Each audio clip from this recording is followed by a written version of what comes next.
अल्लाह के घरों में किसी घर में जब कोई कौम जमा होती है क्या करते हैं? यतलूना किताब अल्लाह व यतदारसूना। मकसद जमा होने का क्या है? कुरान की तिलावत या कुरान का दरस लेना देना, समझना समझाना। बड़े सहाबा छोटे सहाबा को बाकायदा कुरान सिखाते थे। आज हमारे बच्चे मैट्रिक पास हैं, मैट्रिक विद साइंस। हर गरीब का बच्चा भी मैट्रिक विद साइंस होने का शौकीन है, लेकिन कुरान आता है। किस कदर दुख की बात है, हम मुसलमान हैं, हमें कुरान देख कर पढ़ना नहीं आता। बच्चा FSC है, BSc है, डिग्रियां हैं, लेकिन कुरान देख कर नहीं आता।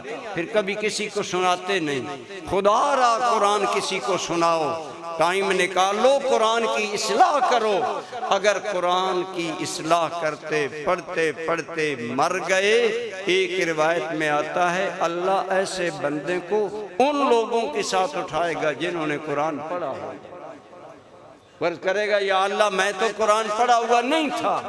अल्लाह करीम फरमाएंगे तुमने शुरू कर दिया, तू अधूरा रह गया, हमने अपनी रहमत का वादा पूरा फरमा दिया।